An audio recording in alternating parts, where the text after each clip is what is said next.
Hello, my name is Fraser Simons. This is my channel, Springboard Thought. Today I'm going to be talking about a Giller Prize book. If you're wondering why the light is on when it usually isn't, it's because the sun is up, but you cannot tell. We're having a snow day it's so warm that it melts right away anyway, but I certainly don't envy the kids going around trick-or-treating soon. In a couple days because it's going to be probably similar weather. Sucks to be a kid in Canada these days. It used to be just a little bit chilly. Now it's a lot more chilly, a lot more snow very early on. Climate change is real. The book that I want to talk about today is Angélique Lalonde's Glorious Frazzled Beings, which is a little tiny book, really. It's cut off at the end and it's about 287 pages. This is a collection of short stories. It is exceptionally eclectic. It says that they are stories of identity and belonging and home, but for what I managed to get into the book, as this was a DNF for me, I got about 65% of the way in, about 140 pages out of 280.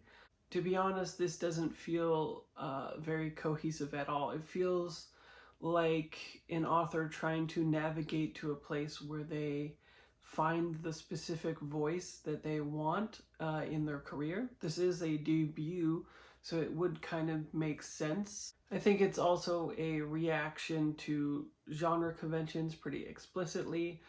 It's a book for the author rather than the reader. And it is very on a spectrum. More so than eclectic, it's even diametrically opposed to itself in the narratives. So I'm going to talk a little bit about what didn't work for me and what did work for me, and perhaps the reason why I put it down will be reasons why you pick it up. We'll see. So these stories vary in length quite a bit. The first few stories are fairly widely spaced out and take up around 20-ish pages, I think. And when you get towards the middle of the book, it becomes almost flash fiction that it has some connective tissue.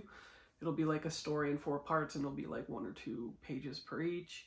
It starts changing things up quite a bit, so who knows, maybe it will circle back on itself and sort of expound on the stories in the first half, but it became very much a different voice as it went on, such that the voice that I liked in the beginning was fading away, and I didn't like that. The stories mainly focus on marginalized people, which was nice, especially like it when they talk about older people. The first story, for instance, is a story that revolves around somebody else through the eyes of an almost interloper into the woods. It's called Lady with the Big Head Chronicle, and every short paragraph typically focuses specifically on that person. And it does have a nice sort of arc in that the transition to the central tension being ended, for one, actually happens in this story, which is nice.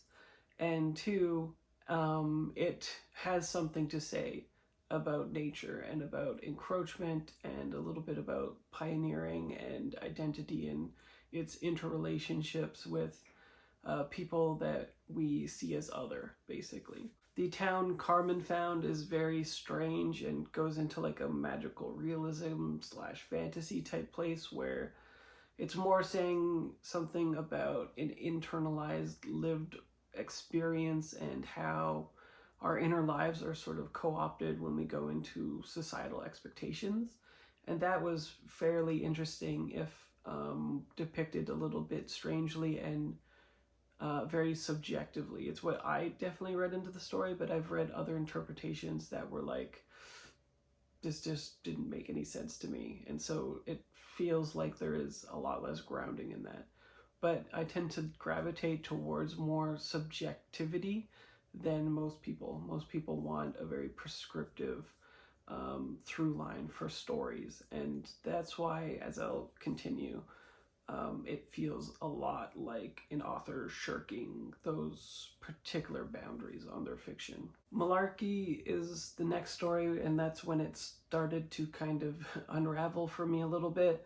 It is a very much grounded in realism tale that had a lot of interesting things to say about partnerships between a woman and a man, and the way traditional gender roles make it so that the woman in the relationship who has needs is consistently pushed to the side and devalued. And when she finally does take initiative, that's when the male partner, they're not married, I believe, takes an interest into her again, and that sort of experience that she has is additionally co-opted by the person.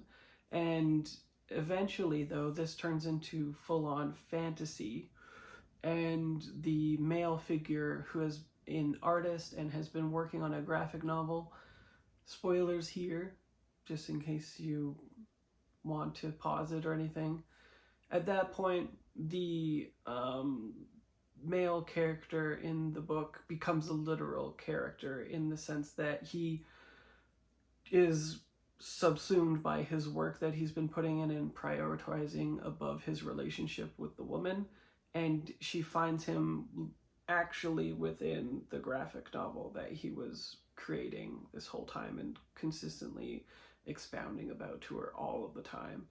He was incessantly only speaking about this thing, and then he sort of writ himself specifically into this story, and this is sort of just accepted as normal by the person, by the woman, the protagonist, and it felt very jarring and strange. There was no foreshadowing, and that's sort of when I picked up on the fact that this was clearly not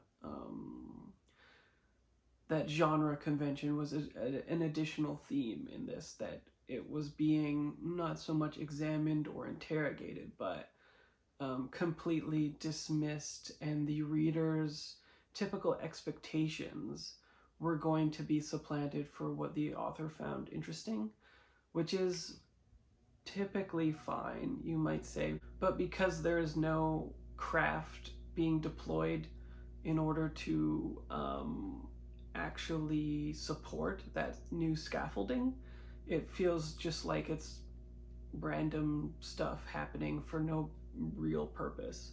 And like I said, maybe later stories come back to these points and elucidate them or go into more detail, examine, interrogate, whatever, to try to get at it. But at this point, I was still enjoying the voice that Angelique had crafted for these pieces, although it was varying somewhat. With the realism take, it was a lot more clip sentences, Hemingway-esque.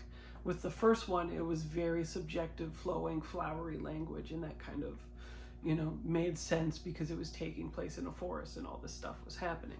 That notion that this is a book that is not for the reader, essentially, is more solidified for me with Mom's Online Dating Profile, which has appeared, I guess, elsewhere as well. I think it was published in another journal, magazine, or online space, something like that. I saw that mentioned in another review.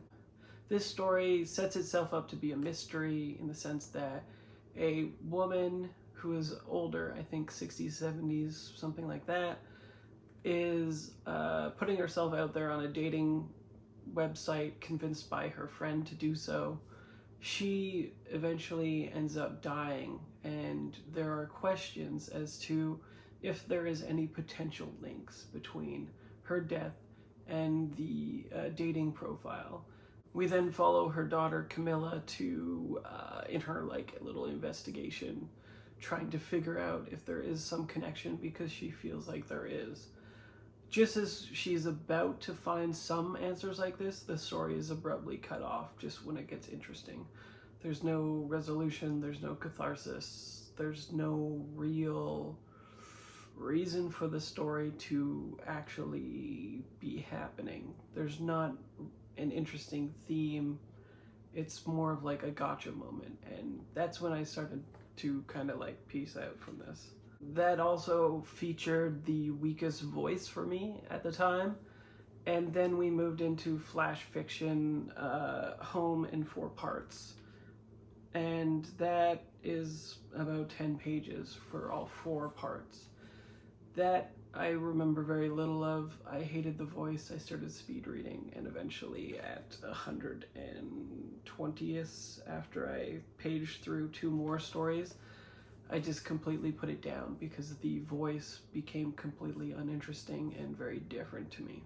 So on one hand, it's pretty interesting because at least we see that the writer can write representation, diverse characters, and has a fairly good range of voice, and can slip in and out of characters that are more or less convincing. And they obviously have a grasp on some genre conventions. They just are not interested in pursuing them. They want to do their own thing and craft some sort of theme, presumably across these, although I couldn't see a theme that had connective tissue with all of these things. Some of them have the marketing copies version of the theme that it was going for, others do not. And the problem that I have with the voice too is that I found voices that I really connected with in the beginning, and as it moved away from it, and as I said earlier, it became diametrically opposed basically in how it was presenting the voice, the structure, the craft essentially that was present that I could see.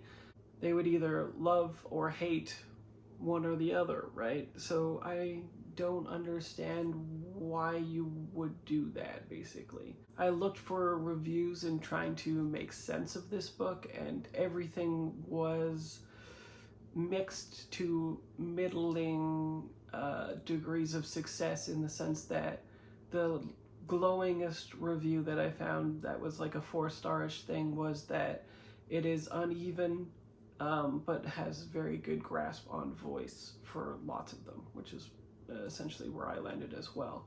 But it didn't keep me reading, because as I got away from that voice, I knew, who knows if I would come to it again, but I was struggling through things that the proceedings of which contrasted it so greatly that I didn't want to have anything to do with it anymore. I do like that the book felt a little bit like it was pushing convention, but it felt like it was doing that for the sake of doing it. I didn't see any high-level craft at play that was showing me as a reader where this was going, what the point was, what the author was trying to say with it, what was going on thematically or meta level even. There wasn't a sense that you get with a strong author that they know what they're doing, and if you just keep with them that you'll get the payoff. It just felt like it was what I want to do, and if you don't like it, deal with it. I said in my written review that I had such strong feelings when I put it aside, which usually doesn't happen to me. I usually just say this isn't for me, put it aside. This time it felt like I don't know, something juvenile or childish, in which someone was dragging their hands across a blackboard and then looking at you and telling you that there was a point to it, but you just can't see it. I had a pretty negative reaction to it, as you can tell. I haven't found any super positive reactions to it whatsoever, but it came out only 2 months ago or so who knows. If you read this book and you had a positive reaction to it, I'd be very interested to know what your thoughts are on it, and if my reading of it felt fair. I'd like to know if my reading of it felt fair, or if you had a completely different experience with it. And otherwise, I will speak to you later. Bye.